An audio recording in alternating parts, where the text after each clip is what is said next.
কি রে পারুল, তুই আজ এত দেরি করে খেলতে আসলি কেন রে? এই বলিস না রে তোকে, মায়ের সাথে পাশের বনে বেড়াতে গিয়েছিলাম, তাই এত দেরি হলো। জানিস তো কি, আমরা পাশের বনে যাওয়ার সময় মানুষের রাজ্যে অনেক দানা পড়ে থাকতে দেখেছি।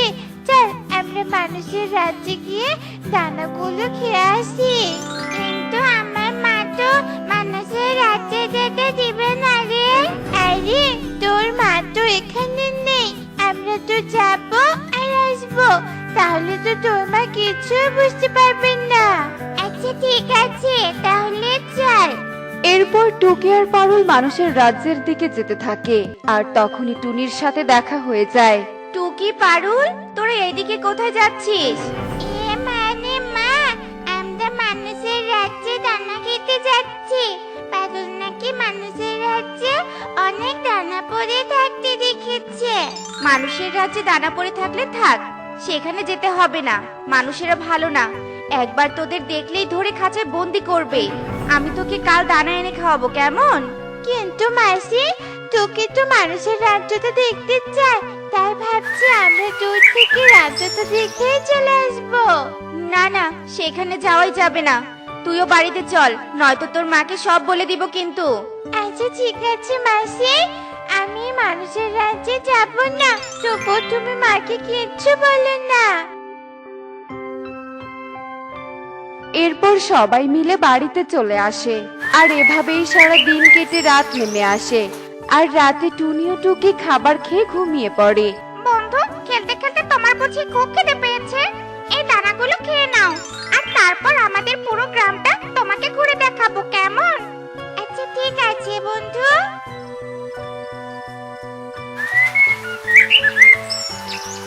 মা, টুকি, টুকি, আজ এখনো ঘুম থেকে উঠছিস না কেন? টেবিলে খাবার বেড়ে রেখেছি, বিছানা থেকে উঠে খেয়ে নিস। আমি কাজে গেলাম। আচ্ছা ঠিক আছে মা, যাও।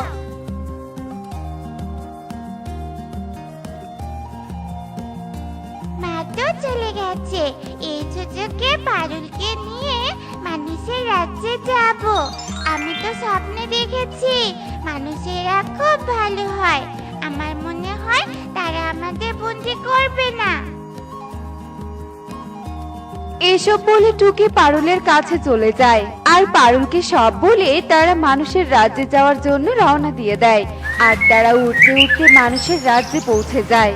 পারুল চল, আমরা ওই মানুষের ছানার কাছে যাই, আমি তো স্বপ্নে ওই ছানাটাকেই দেখেছি।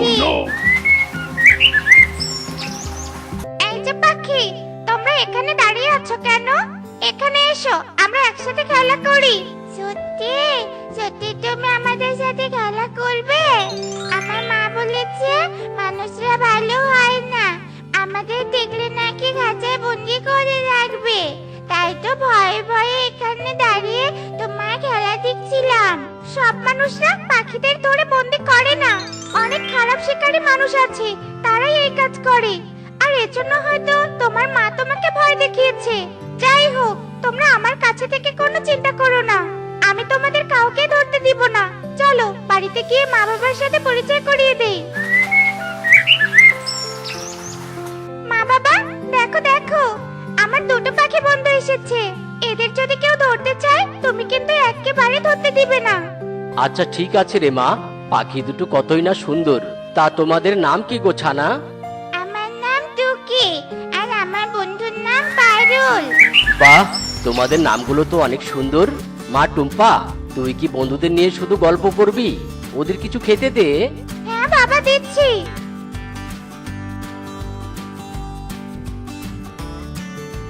এই নাও বন্ধু, মিষ্টি আর দানাগুলো খেয়ে নাও, আর খাওয়া শেষ করে আমরা একসাথে খেলা করব, কেমন?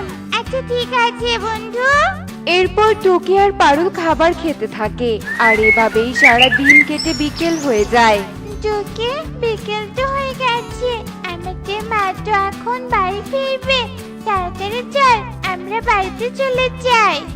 আচ্ছা ঠিক আছে বন্ধু, আজ তাহলে বাড়ি ফিরে যাও, আর কাল কিন্তু অবশ্যই এখানে আসবে, তোমাদের সাথে খেলা করতে যে আমার খুব ভালো লাগে।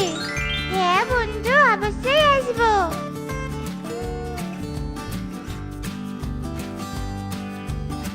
টুনি, সুখী, এদিকে একটু শোন তো।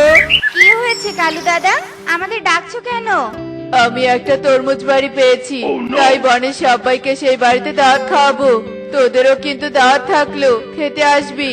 ও মা, কালু দাদা তুমি আবার তরমুজ বাড়ি কোথায় পেলে?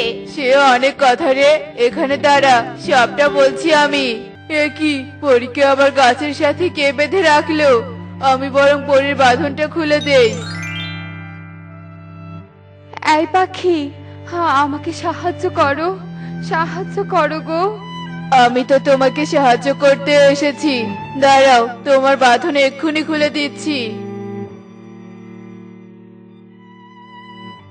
তোমাকে অনেক ধন্যবাদ পাখি, তুমি আমাকে মুক্ত না করলে ওই ডাইনি পরীটা রাজ্যটা দখল করে নিয়ে নিজের ইচ্ছে মতো চালাতো। মানে কোন ডাইনি পরী? পরী রাজ্যের ডাইনি পরী আমাদের মা মেয়েকে বন্দি করে নিজের রাজ্যটা দখল করে নিয়েছে। কিন্তু তোমার মেয়েকে কোথায় বন্দি করে রেখেছে? এখানে তো কোথাও দেখতে পাচ্ছি না। আমার মেয়েকে তো পরী রাজ্যের একটা তরমুজ বাড়িতে বন্দি করে রেখেছে। তুমি এখন আমার সাথে পরী রাজ্যে চলো, সেখানে তোমার অনেক কাজ আছে। তোমার সাহায্য পেলে আমি ডাইনি পরীকে খুব সহজেই শেষ করতে পারবো। আচ্ছা ঠিক আছে পরী, চলো।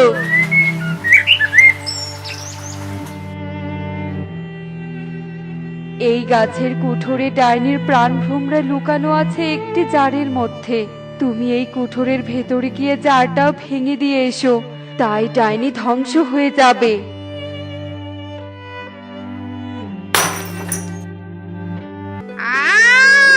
আমার শরীরটা এমন লাগছে কেন? মনে হচ্ছে আমার প্রাণ ভোমরায় কেউ আঘাত করছে। আহ ও ওরে মারে, মরে গেলাম রে। শয়তান ডাইনি পরী, তোর উচিত শিক্ষা হবে। নিশ্চয় আমার মা চলে এসেছে। তোর মাকে আমি ছাড়বো না। এসব বলতে বলতে ডাইনি পরী ধ্বংস হয়ে যায়, আর কালু ও পরী সেখানে চলে আসে। সত্যি মা, তুমি এসেছো? ইয়ে, কি মজা কি মজা! এখন আমাদের রাজ্যে আমরা আবার ফিরে যাব। রাজ্য পাওয়ার জন্যই তো এই পাখিকে এখানে নিয়ে এসেছি। শয়তান ডাইনি পরী ভেবেছে আমরা তো কেউ গাছের কুঠোরে ঢুকতে পারবো না, তাই ও কুঠোরে প্রাণ ভ্রমরা রেখেছিল। কিন্তু কারো সাহায্য পেলে যে সবকিছু করা সম্ভব এটা সে জানতো না। পাখি, এখন বলো তোমার কি চাই? তুমি যা চাইবে আমি তোমাকে তাই দেব। বেশি কিছু চাই না পরী, এই অন্যরকম তরমুজ বাড়িটা আমার খুব পছন্দ হয়েছে। তুমি আমাকে বাড়িটা দিলে খুব খুশি হব। আচ্ছা ঠিক আছে, নিয়ে যাও। এই বাড়িটা তোমার বাড়িতে নিয়ে যাওয়ার পর এর কাছে যা চাইবে তুমি তাই পাবে। তবে সেগুলো একা ভোগ করবে না, বনের সবাইকে দাওয়াত করে খাওয়াবে, কেমন? আচ্ছা ঠিক আছে পরী, তুমি এখানেই দাঁড়িয়ে থাকো। আমরা যাওয়ার পর এই তরমুজ বাড়ি তোমাকে নিয়ে বাড়িতে চলে যাবে। এরপর পরীরা চলে যায় আর আমি সত্যি সত্যি আমাদের বাড়িতে চলে আসি। ও এই ব্যাপার। আচ্ছা ঠিক আছে কালু দাদা, আমরা তোমার বাড়িতে দাওয়াত খেতে যাব, আবার ভালো করে তরমুজ বাড়িটাও ঘুরে ঘুরে দেখবো। এসব বলে টুনি আর সুখী বাড়িতে চলে যায়, আর এভাবেই সেই দিন কেটে যায়। মা টুকি, কি করছিস? তাড়াতাড়ি তৈরি হয়ে আয়, কালু দাদার বাড়িতে দাওয়াতের কথা ভুলে গেছিস? না মা, আমি ভুলে যাইনি। এই তো তৈরি হয়ে এসেছি। চলো চলো, এবার যাওয়া যাক। এরপর টুনি আর টুকি কালুর বাড়ির দিকে যেতে থাকে, আর তখনই তাদের সামনে একটি শিয়াল চলে আসে। কে কোথায় আছো? আমাদের সাহায্য করো, এই শিয়াল যে আমাদের খেয়ে ফেলবে।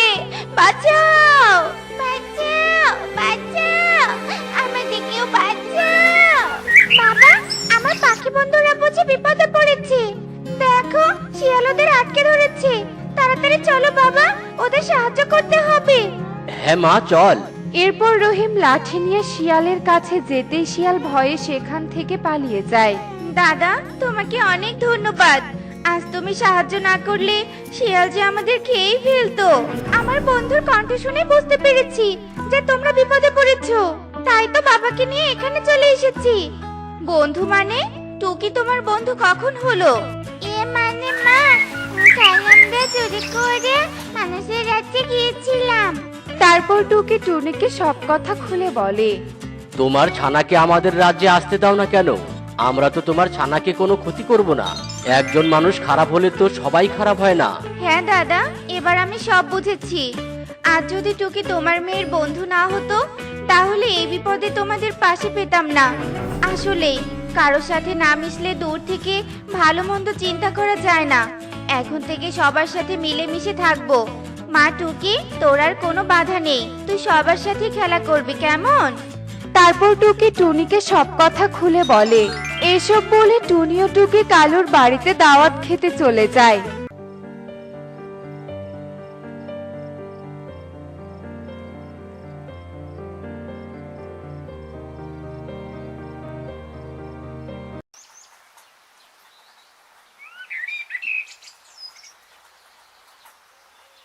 টুনি, এই টুনি, আমার অফিসে যেতে দেরি হয়ে যাচ্ছে, তাড়াতাড়ি আমার খাবারের বাটিটা নিয়ে এসো তো। এই নাও টোনা, আর শোনো, আজকে আমার মা আসবে, তাই বাজার থেকে একটা বড় মাছ নিয়ে এসো, কেমন?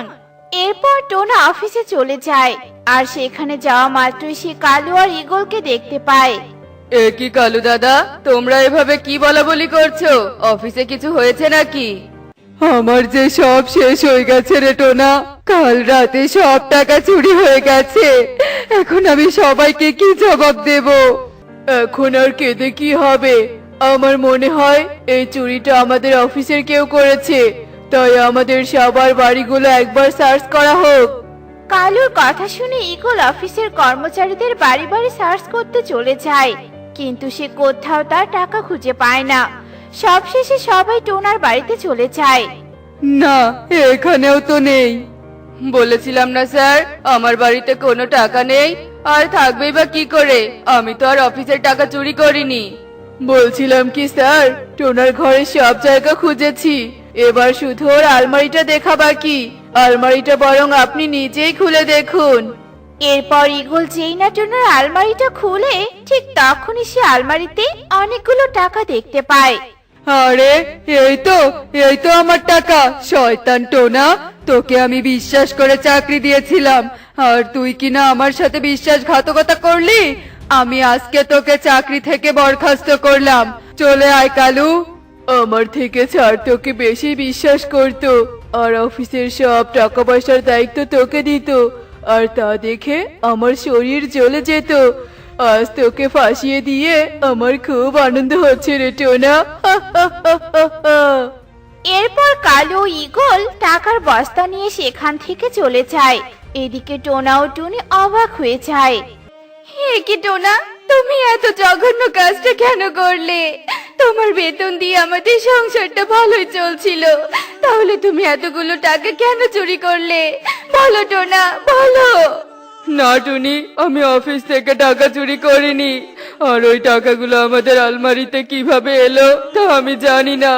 আমাকে কেউ মিথ্যে অপবাদ দিয়ে চোর বানিয়েছে টুনি। এখন আমি কি করব, কিভাবে সংসার চালাবো?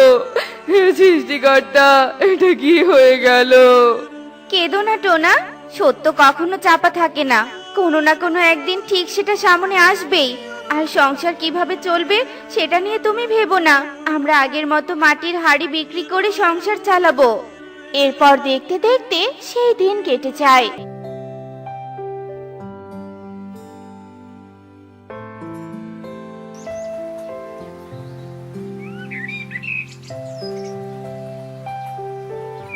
আর পরের দিন টুনি মাটি দিয়ে মাটির হাড়ি বানায়, আর টুকি সেগুলো ঠেলা গাড়িতে তুলে দেয়, আর টোনা বনে বনে ঘুরে মাটির হাড়িগুলো বিক্রি করে।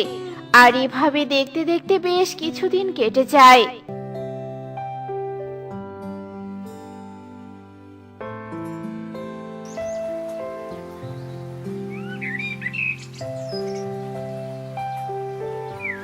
মা, ও মা, এই হাড়িটা আমার খুব পছন্দ হয়েছে, তাই এই হাড়িটা আমি বিক্রি করতে দিব না, এটাকে আমি আমার কাছেই রেখে দেব। মা, কেন রে মা, এই হাড়িটা তুই কি করবি? শ্বশুর বাড়ি নিয়ে যাবি বুঝি?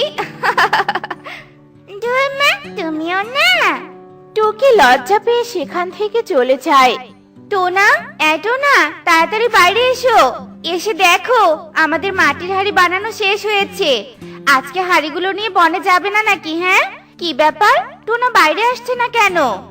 এরপর টুনি ঘরে চলে যায় আর ঘরে গিয়ে টোনাকে ঘুমোতে দেখতে পায়। আহারে, টোনা সারাদিন কত কষ্ট করে। থাক, ও একটু বিশ্রাম করুক। আজকে না হয় আমি হাড়িগুলো নিয়ে বাজারে যাই। এরপর টুনি হাড়িগুলো নিয়ে বাজারে চলে যায় আর দেখতে দেখতে সন্ধ্যা হয়ে যায়, কিন্তু সেদিন আর টুনির মাটির হাড়ি বিক্রি হয় না। তাই সে নিরুপায় হয়ে বাড়িতে চলে আসে আর এভাবে দেখতে দেখতে সেই দিন কেটে যায়।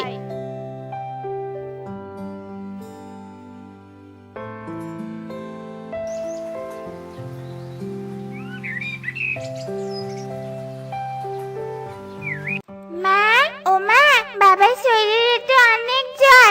এসো এসো, দেখবে এসো। আরে তাই তো।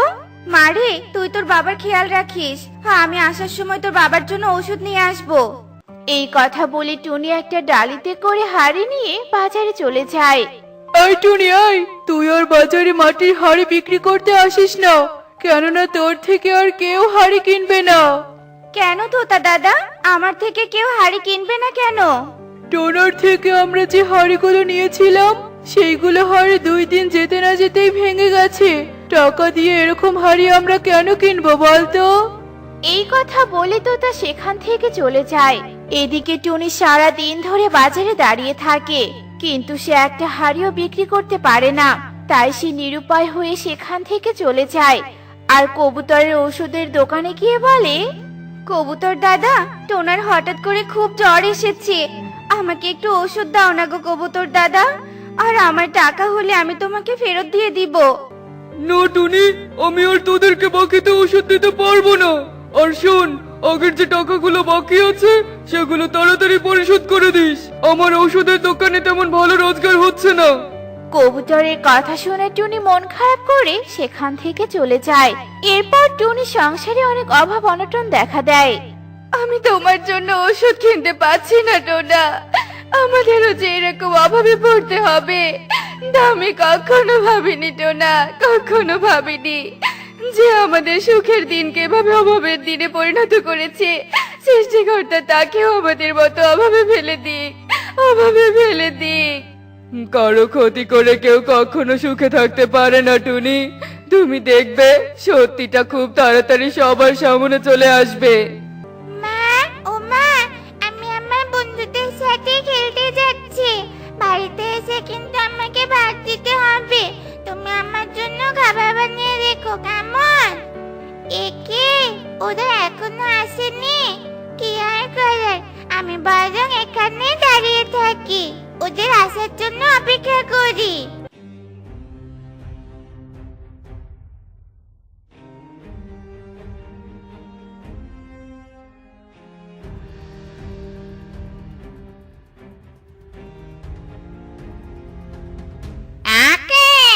বজ্জাত পরিকন্যাটা কোথায় পালালো? এস, আর একটুর জন্য বজ্জাতটাকে ধরতে পেলাম না। এই মেয়ে, আয়, এদিক দিয়ে একটা পরিকন্যাকে যেতে দেখেছিস নাকি বলতো? না তো, আমি তো কাউকে যেতে দেখিনি। কিন্তু তুমি কে? ধর ধর ধর, তোর সাথে কথা বলে নিজের সময় নষ্ট করব নাকি? আমার থেকে বাঁচতে পারবি না পরিকন্যা। তোর বংশের সবাইকে আমি মেরে ফেলেছি, তুইও বাঁচতে পারবি না। তোদের শুভ পরিরাজ্য আমি ধ্বংস করে ফেলবো। এরপর ডাইনি পরি সেখান থেকে চলে যায়। ঠিক তখনই টুকির মাটির হাড়ের ভেতর থেকে পরিকন্যা বেরিয়ে আসে। আরে, তুমি কে? আর কোথা থেকে এলে তুমি? এরপর পরিকন্যা টুকিকে সব কথা খুলে বলে। তোমার মাটির হাড়িতে আশ্রয় নিয়েছে জন্য আজ আমি ডাইনি পরীর থেকে বাঁচতে পেরেছি। তাই আমি তোমাকে একটা উপহার দিতে চাই। এই নাও, একটা সোনার হাড়ি।